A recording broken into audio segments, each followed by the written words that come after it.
విడాకులు తీసుకున్న ఓ వ్యక్తి భార్య పిల్లల పోషణ కోసం నెలకు 16 లక్షల భరణం చెల్లించడానికి అంగీకరించాడు. అయితే మొత్తాన్ని ఎగ్గొట్టేందుకు కన్నింగ్ ప్లాన్ వేశాడు. ఎక్కువ జీతం వచ్చే ఉద్యోగాన్ని వదిలేసి తన సొంత దేశానికి వెళ్లిపోయాడు. అయితే అతడికి న్యాయస్థానం ఝలకిచ్చింది. మొత్తం 4 కోట్ల బకాయిలు చెల్లించాలని ఆదేశించింది. వివరాల్లోకి వెళ్తే కెనడాకు చెందిన ఓ వ్యక్తి సింగపూర్లో సంస్థలో సీనియర్ ఎగ్జిక్యూటివ్గా పనిచేస్తున్నాడు. భార్యతో కలిసి 2013లో సింగపూర్కు వచ్చాడు. ఈ వ్యక్తి ఏడాది సంపద 6 కోట్లకు పైగానే ఉంటుంది. విభేదాలతో భార్య నుంచి విడిపోవాలని నిర్ణయించుకున్న అతడు విడాకుల కోసం కోర్టుకు వెళ్లారు.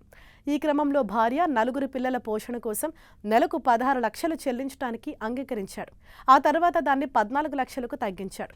ఆ తర్వాత దాన్ని ఇంకా తగ్గించి 11 లక్షలు చేశాడు. చివరికి అది కూడా ఇవ్వకపోవడంతో ఆమె కోర్టుకెక్కింది. భార్య కేసు వేసిన వెంటనే సింగపూర్లో అధిక జీతం వచ్చే ఉద్యోగం వదిలేసి కుటుంబ పోషణ భారం తప్పించుకోవటానికి స్వదేశానికి వెళ్లిపోయాడు. కోర్టు విచారణకు హాజరు కాకపోవడంతో అతడిపై అరెస్ట్ వారెంట్ కూడా జారీ అయింది. ఈ కేసును విచారించిన జడ్జి గారు అతడికి తలంటారు.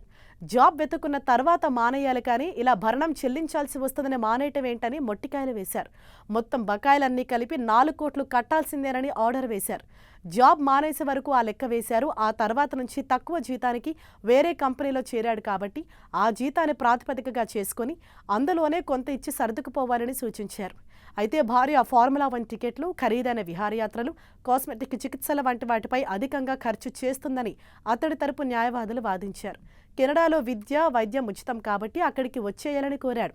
కానీ సింగపూర్ జీవనశైలికి పిల్లలు అలవాటు పడ్డారని, అదే కొనసాగించారని భార్య వాదించింది. చివరికి భార్య కూడా తన జీవనశైలికి తగ్గట్లుగా ఉద్యోగం వెతుక్కోవాలని న్యాయమూర్తి సూచించారు. కానీ ఓ తండ్రి పిల్లల విషయంలో తన ఆర్థిక బాధ్యతల నుంచి తప్పించుకోలేడని స్పష్టం చేశారు.